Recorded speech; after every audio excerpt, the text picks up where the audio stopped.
Welcome to a very special podcast chat at the Poison Pen. I'm John Charles, and my guest today is Evelyn Richardson, who, when she's not penning historical novels, is better known as mild-mannered librarian Cynthia Johnson.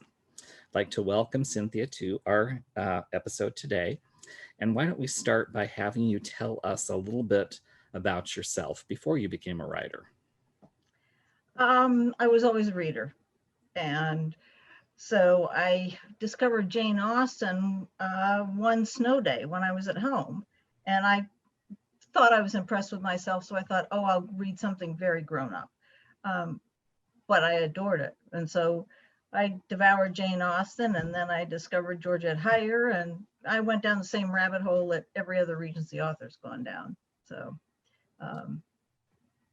Now, I've read somewhere that you grew up in Rockford, Illinois. Yes. And your parents were kind of ahead of their time.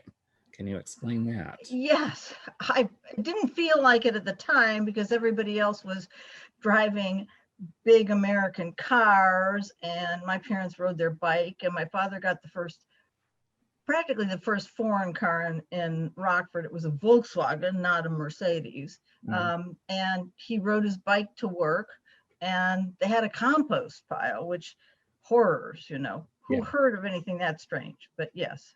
And they didn't subscribe to the local paper. My father subscribed to the Illustrated London News and the Wall Street Journal, and he just read the column of international news down the side. So, and we didn't have a television, so I had nothing to say to any of my classmates. So I had to go into books, You kind of, developed your own personal world there, I guess. Yes, and it's much more controllable. Yeah. There you go. So you discovered Jane Austen. I think that was in high school. Tell us a little bit about your relationship with Jane as a reader. Well, I liked women who knew their own minds. And Elizabeth was just going through the same things I was. In grade school, we were friends with all the boys, and then we went to junior high, and all the sophisticated girls from the other side of town were wearing nylons, and they had bouffant hair, and I still had long hair. So, I related to Elizabeth and all the other Austen heroines a great deal. So high school passed, you went on to college, and that kind of had a role in your later career as a writer because you kind of majored in several different areas. Talk a little bit about that.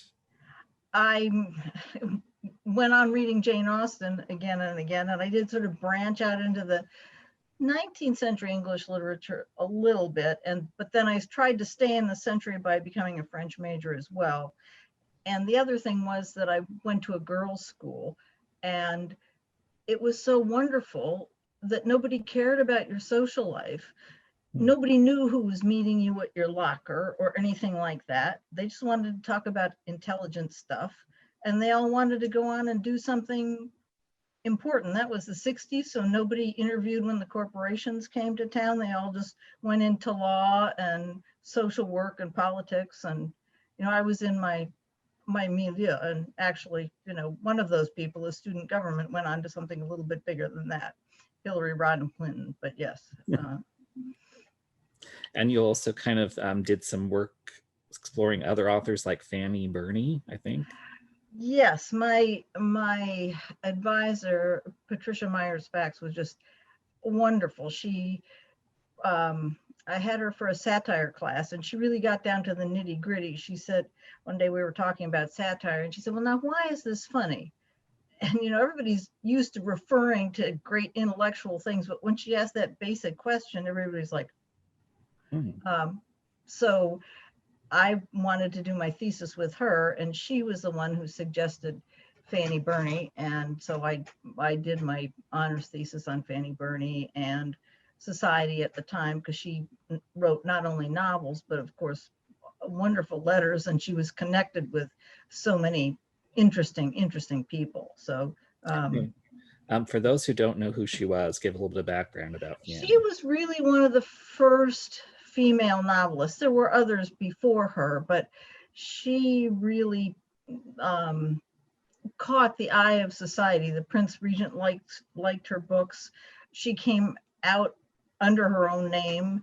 Her father was Charles Burney, who was a famous musician. They were friends with the Herschels, and she was at the palace for a while with Queen Charlotte. So she knew lots and lots and lots of people, including Samuel Johnson and Mrs. Thrale, if people know more about early 19th century stuff. And she married a French emigre and was over in Brussels when there was the Battle of Waterloo and had a mastectomy, if you can believe it. Yeah, so quite an interesting woman. And then, like so many authors, you kind of had some doubt about a long-term career as a writer, so you went off in a different direction. I never even thought I'd be a writer. I wanted to earn my keep. I wanted to be important, but my mother suggested, why don't you be a librarian? So I became a librarian, and all my other friends were off doing extremely important academic or legal things. And so I thought, well, maybe I'll go into academia, though I loved my daily job. You just didn't earn very much money or have a great reputation for that. But I went back to academia and then realized that there was absolutely no market for them. Mm-hmm. So I stopped before I got my doctorate, and I went back into libraries, and I realized, Cynthia, you adore being a librarian. So that was what I became. And now that I'm looking back on my life, I'm really proud of that, because libraries are such wonderful places. And yet, ironically, it was the library profession, the kind of boom bust cycle of looking for a job, that pushed you into writing. I don't think a lot of people realize this, but there's cycles in the world of libraries where there's lots of jobs and then government funding gets cut back and you're searching for jobs. So kind of talk about that and how it led to your first book. I thought there was something wrong with me, and maybe there is, but it took me 9 months to find my first job. And then I went back into academia, and I worked in an academic library, and I looked for my second job. And by then I had credentials, but it was when, as you say, jobs were very, very, very tight. And so I thought, okay, I've got to keep myself from going crazy, because in those days there was not an answering machine. So if you weren't home and the call came, you were sunk. So I stuck around home and I started to write, and I just really enjoyed it. It was just everything I liked. My thesis advisor had told me, Cynthia, you're not stupid, you just can't write. And she's right, but I had trouble writing academic things because I never knew. I would say to myself, how do you know that's right? How do you know that's right? My sister, on the other hand, has no problem with that. She knows she's right. But when I started writing fiction, then it was different, because I know it's right because I said so. Yeah. And I got to pay back all those really sophisticated teenage girls who had dark hair and dark eyes. I came from a Swedish town, so being blonde was nothing, but if you had dark hair and dark eyes, you were really cool. So you're writing and you're creating your first book, and even the road to publication was not exactly uneventful. Can you tell us about that? No, I didn't expect it to be easy, but I at least knew the market or the publishing houses better than a lot of people, because as a librarian, I'd been buying books for years. So I knew the ones to approach and the ones who did those lines.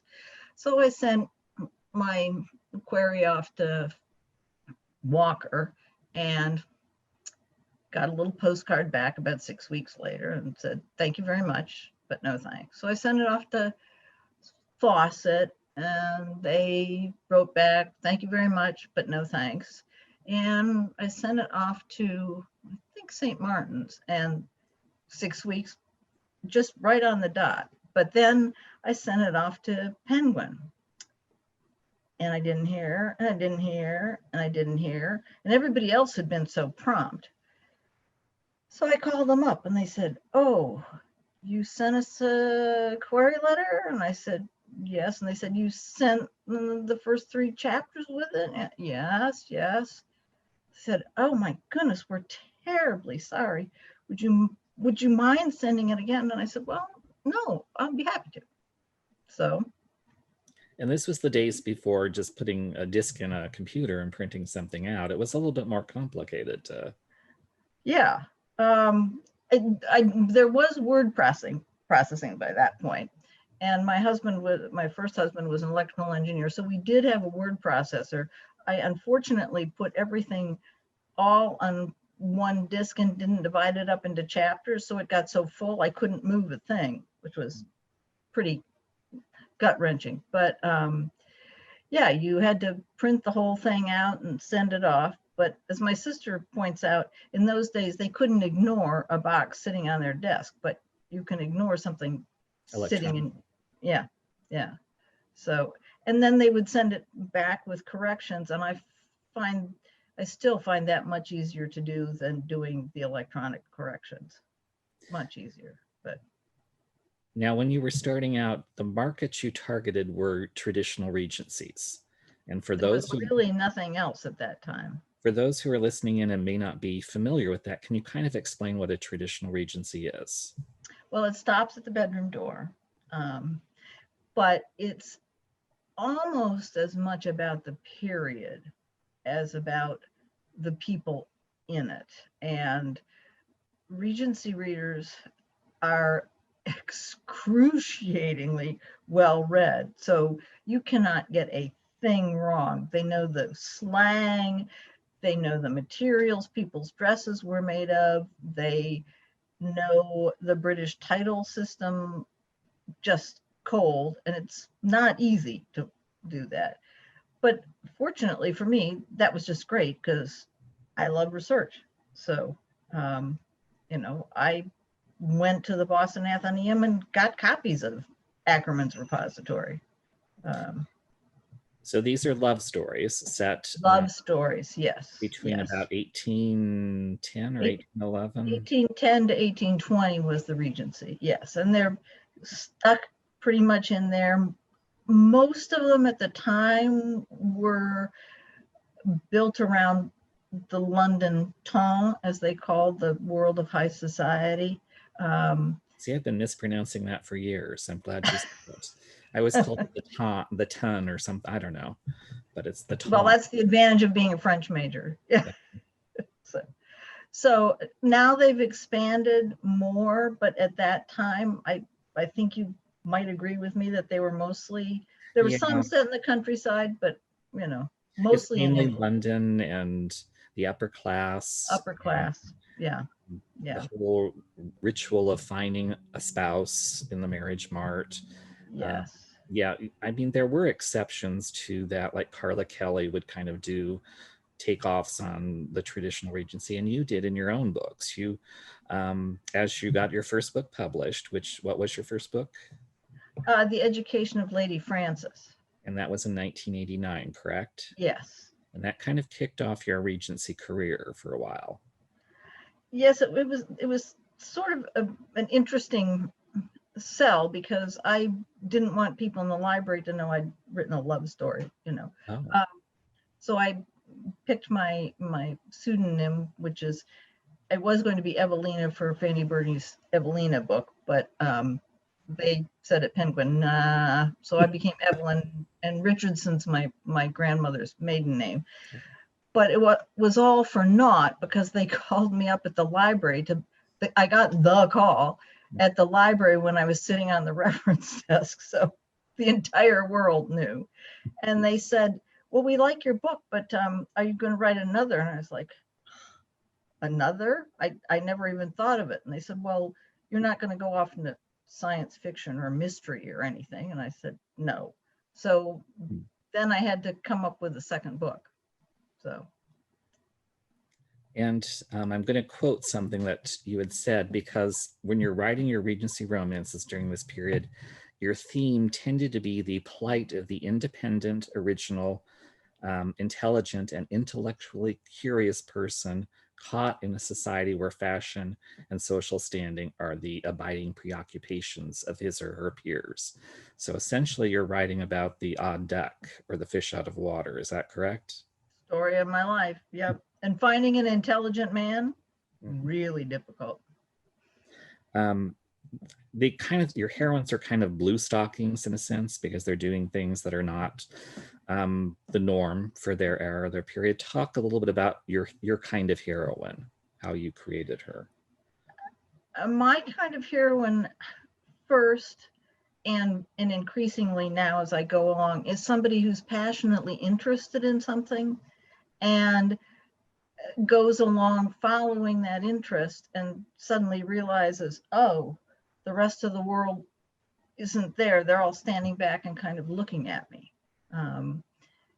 But she's not about to compromise and do something stupid just so she fits in. And ultimately, that's what draws the hero to her, because he's sort of in the same boat, but because he's a man, he has a lot more latitude to go off and do what he wants and follow his own passion. Some of the examples of your heroines are women who would wanted to teach those in society who don't necessarily, were not thought of as being the prime recipients. I can't remember which book that was now, but My Wayward Lady was, that's it, yeah. Yeah, and my heroine discovered somebody she knew back from her village in London is sort of perplexed, and it turns out that that girl had gotten in trouble with a local person and had to go to London and became she did the only thing she could do, which was to work in a brothel. And so my heroine marches over there to see what's what and is kind of taken aback because the person who is running the brothel is really quite intelligent and forceful herself. And so my heroine's bored to tears in London. She's only there because her sister is getting married to somebody very fancy. She thinks, why not teach these people all the things that I learned? So she gets quite involved in that. And they enjoy learning, and they also enjoy being treated as somebody who's a person, not just a thing. So you had your career with Signet, writing traditional regencies, and then the traditional regency market kind of died about 2005 or something, because for 20 years or so, you could depend on at least 5 or 6 or even 8 titles a month coming out. Yes, you could, yeah. From different publishers, but for some reason tastes change, readers change, and they fell out of fashion, and you now had to kind of reinvent yourself as an author, and that was not exactly an immediate kind of thing. It was took a long time. I'm still working on the part that became my reinvention.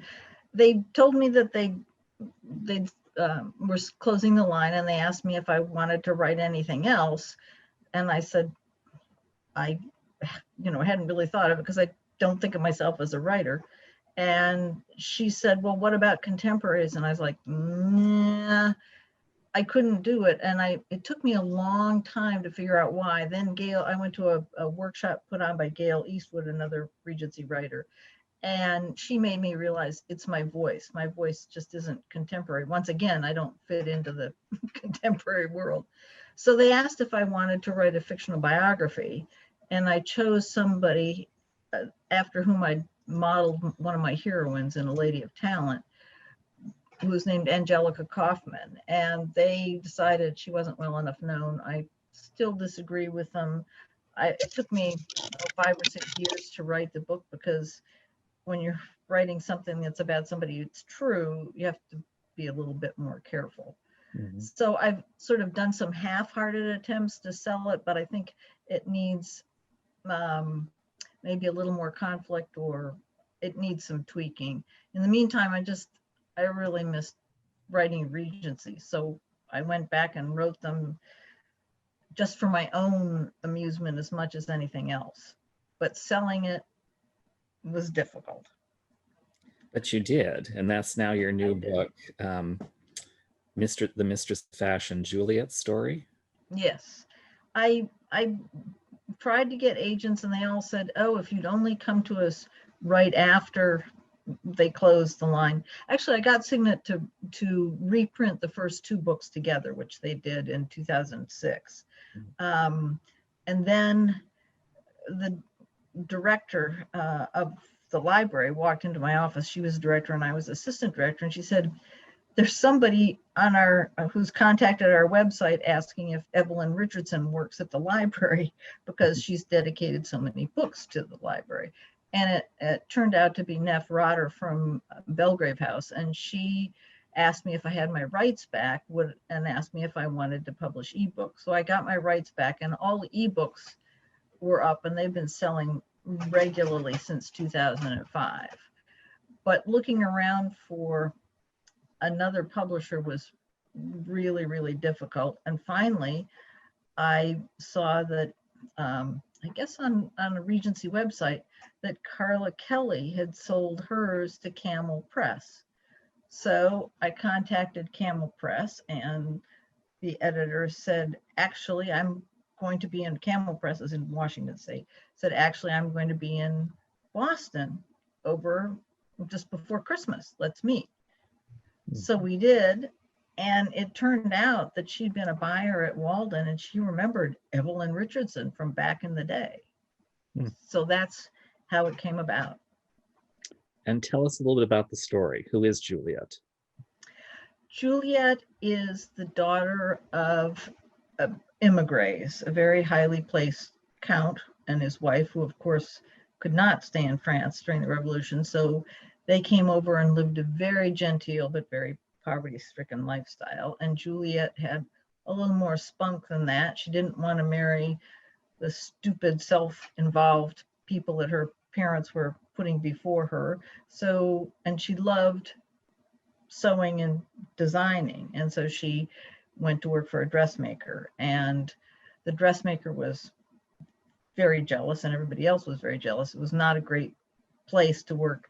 And then the husband of one of the clients came back after hours and took her, and she became pregnant and very ill and miscarried, and she was thrown out, and she went to see an actress for whom she designed a number of things. And the actress was friends with the woman who owns a very high class establishment on St. James's Square. And that woman recognizes immediately that this is a woman of quality who is just the sort of person that she wants to have. The establishment is, yes, it's a seraglio, but it's more about men coming and just having comfortable conversations with people, not feeling the social pressure to do anything. And here my college roommate was useful. She's a psychologist in Washington State. And I asked her if I was thinking the right thing, that men go to women like that because they want a relationship that's sort of upfront. There are no hidden, "Are you going to marry me?" or anything like that. And she said, a lot of times that really is true. Men just want some place that they can just relax. At least that's the world I've created in Mrs. Gerard's establishment. And so while she's there, she meets somebody, and that's how you kind of set up your first romance. Yes, she is seen in the opera by Freddie, who's the Marquis of Rothingham and the son of a very prominent duke. And Freddie notices that her gown is French silk. Freddie is quite a connoisseur. And so he goes to the box where the women from Mrs. Gerard's are and asks her if he can come see her at the urging of his friends. And when he does, she's kind of astounded to discover that really all he wants to know is about how she designed it and how she got the silk. And she slips up and he realizes that is a made over dress because they were at war with France at the time, so she couldn't have gotten the silk. And he suspects there's something more to her story. And then his brother Adrian cannot believe that Freddie keeps going to Mrs. Garrard's, and so he follows him. And Freddie invites Adrian in to meet Juliet, and both of them are smitten. Adrian is a gallant soldier who's been in the peninsula, and his passion is going out and saving people as well. So now this Mistress of Fashion Juliet story is what we would probably call a Regency historical versus the traditional Regency romances. So can you kind of explain a little bit about the difference and how you had to write a slightly different way for this book? I hope I put more emotion into it. Definitely had to put sex in it, and that is very, very hard to do. I find when I'm reading other authors, I often skip over the sex scenes because very, very few people can do a really good one. And it's not a good sex scene unless it moves the story forward emotionally. And that's tough to get the graphic details of sex in and the emotion at the same time. Very, very tough. I was reading Riley's The Duke, A Baby and the Lady, and I was struck by her incredible tenderness. I don't think I've ever read a book where there was so much just real tenderness between two people as in that book. And that's what I would like to aim for. There's also, I think, a little bit more, I don't know whether it's mystery or the plot intrudes a little bit more. I mean, I have war scenes in here. I have people struggling with depression. The hero and the heroine both help one another heal from trauma. Yeah, her attack and his war experiences. Yes, yeah. So your books, the series you're writing now, is a little bit closer in tone. For readers who might not be as aware of the nuances, your earlier books are more Jane Austen in style and tone. Now you're moving towards, if we can give a really current example, the Julia Quinn Bridgerton series. So there's a little bit more emphasis on the sensuality, on the emotions, on a bigger kind of story, I guess. I hope so. I mean, the person I would say is my absolute idol is Loretta Chase. Yes. Mm-hmm.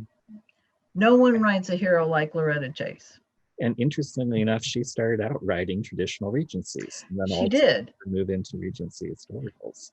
And many, many years later, I read, I think, The English Witch, and I thought, oh, what a good book. Actually, I was introduced to her by my editor at Library Journal because I have been reviewing historical fiction for Library Journal for 40 years. And when I wrote my Regency, Francine Fialkoff asked me if I'd review a Regency. And so I reviewed Loretta's without realizing that she lives like 50 miles away from me. But I was really, really impressed then. And that was a traditional Regency. But yeah. One of the other things that I really found interesting, and you may have done this intentionally, or it may have been subconsciously with Mistress of Fashion, is your heroes. They're all brothers, but they all kind of represent the three different, I'm not sure career choices is the right word, but how if you're in a titled family, the eldest is the one who gets the title, one of them goes to war, and one of them goes into the church. Was that a conscious kind of decision? It was conscious in that that's the way it happened. The standard thing. Yes. Yeah. And as far as Freddie's not so obviously in a helping profession, but John, who's the vicar of St. George's, Hanover Square, and Adrian are both moved by passion for helping people. And Freddie does in the less obvious way. But so that tied through nicely as well. Does that mean that we're also going to see some of the other brothers as potential heroes in future books, or Well, not want to share that with readers? well, my sister, I've never had anybody as a beta reader before, but I gave this with great trepidation to my sister because she's extremely bright and extremely critical in a good kind of way. And I told her what I thought was going to happen in the third book, which I'm writing now, which is about the woman who runs the establishment.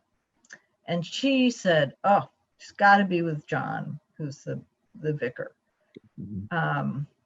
And I was torn, but I couldn't do it. But now I've only planned to write a trilogy, but I've got to take care of Freddie, Mhm. and I think I've got him figured out, but I also have to take care of John, and that's a little harder to figure out. But I got to finish book 3 first. So The book 2 is in the works. book 2 has been turned in, yes. So it's finished. And book 3 was the one I was actually going to write first, about the woman who owns the establishment, Mrs. Garrard's. But again, my sister said, "I think that should be the last book." Yeah. And so, yes. And I thought it would be the easiest to write. It's turning out to be the toughest to write. Hmm. Okay, let's kind of take a segue here. You mentioned that you were also a reviewer, longtime reviewer for Library Journal. Yes. Being a reviewer, does that affect how you are as a writer? Being a writer, do you look at books and talk about the whole dichotomy of reviewing books and writing books? Does it influence you? Are you kinder to authors? Are you harsher? Or are you? I'm I may be harsher to authors because I see what they could do, but Um, I never make a criticism without a suggestion about how they should fix it. okay. So if there's something that I'm made uncomfortable with, I'll say, "I wish they'd made the ending longer, or they ended it too soon for me," or I would never say anything really nasty, because so many people do that when they're criticizing. And unless you've struggled through writing, you just do not know. Yeah. And what's the point of criticizing something unless you're going to help somebody be better? Yeah, that's true. Now you mentioned you were a longtime reader, and I know especially this last year or so, many of us have really returned to reading. What have you read that you'd like to share with other readers? Well, fortunately, I have this fabulous person named John Charles who sends me books. For years, I would not read Regency books because I thought I'd just compare them and go into a decline. And so I read a lot of contemporaries. And my favorite, not new books, but, Jenny Cruzy. Like, oh, I have you. There's one you should read. I've been telling you about. Finley Donovan is killing it. I think she's the new Yes, Jennifer Cruzy. I will do that. Our library's been closed, and all of us were opening on Tuesday, and all of a sudden all my reserves have come in. So I've got a ton to read, but I also got a 640-page book from LJ to review. So it'll be a while before I get to your Yeah. suggestion. But as I said, I read Vanessa Riley's, it's A Duke, The Lady and a Baby. And she's got another one coming out, and it's a wonderful, wonderful book. And she's part of this whole, I think, very welcome trend in publishing to kind of incorporating more diversity, even into Yes. the historical line, which is not easy to do because most of the dukes and everybody in England were white males. So how do you?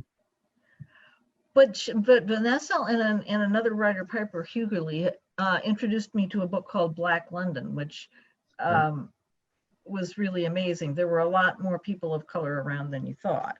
Mm-hmm. And there is diversity in race, but there's also diversity in other ways, syndromes or mental health. And Minerva Spencer, who's another one I'm really, really enjoying, introduced that in The Music of Love. She has, I don't know whether I should tell what the diversity is or not. But the hero is an albino. Oh. And that is very unusual, but very well done, you know. So I would definitely second Minerva Spencer. Her book last fall was Notorious, and we do have copies at the Poison Pen for those interested.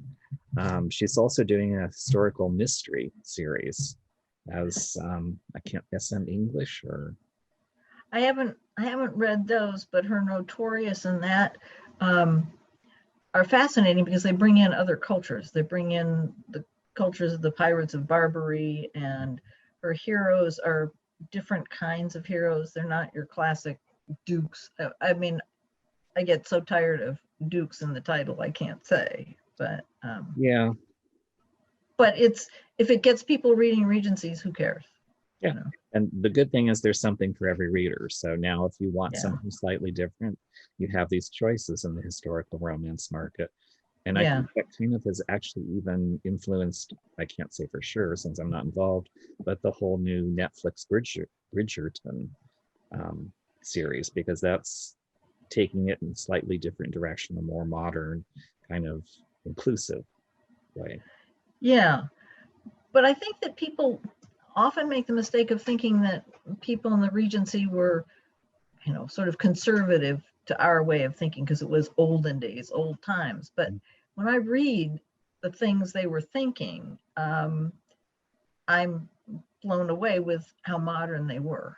I mean, that's where so many of our modern ideas about equality and government and everything came.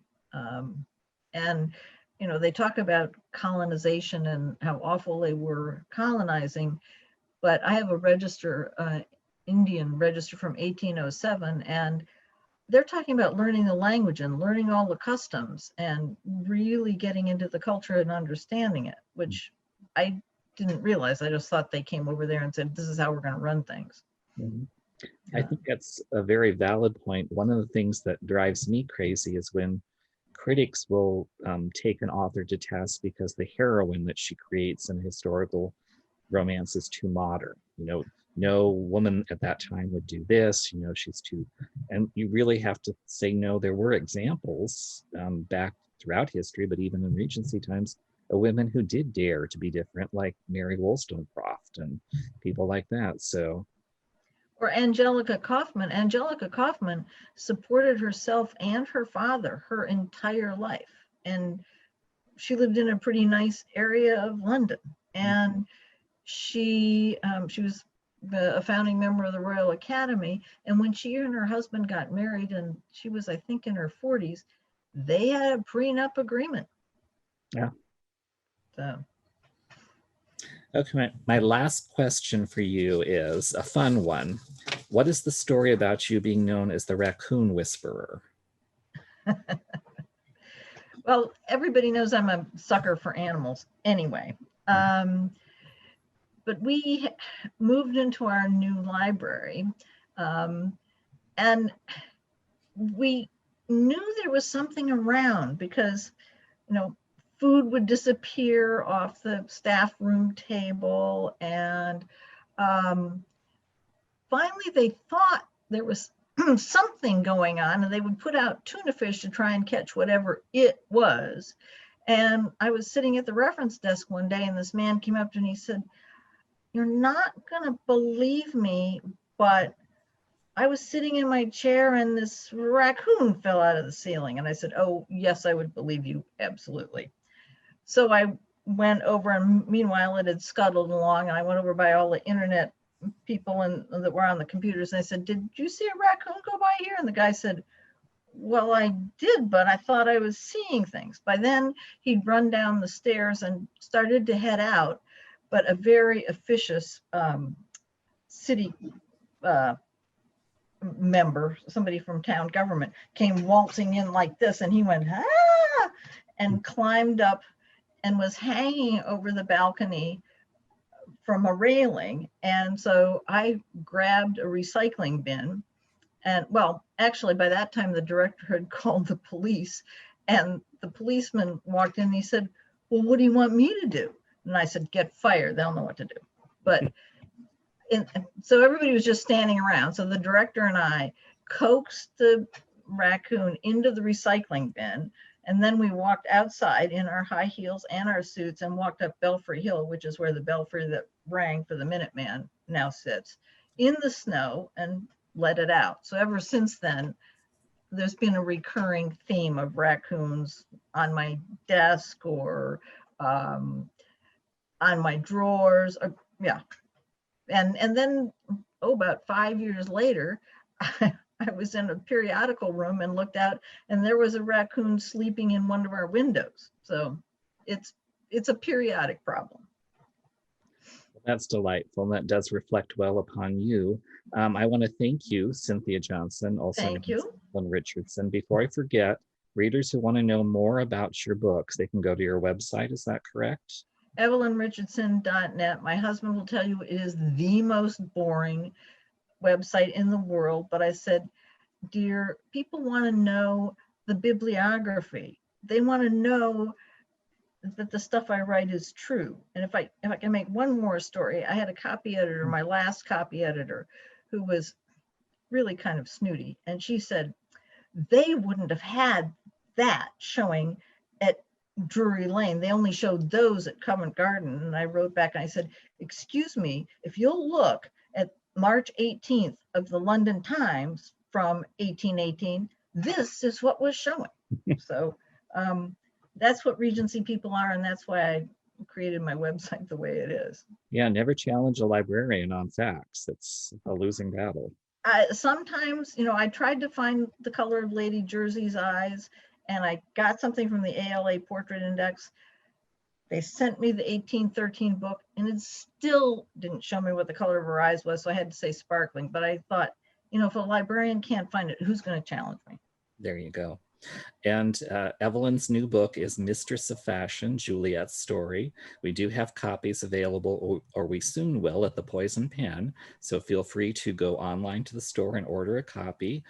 Find out more about Evelyn's backlist at her website. And thank you all for tuning into this special podcast episode. Thank you so much, John.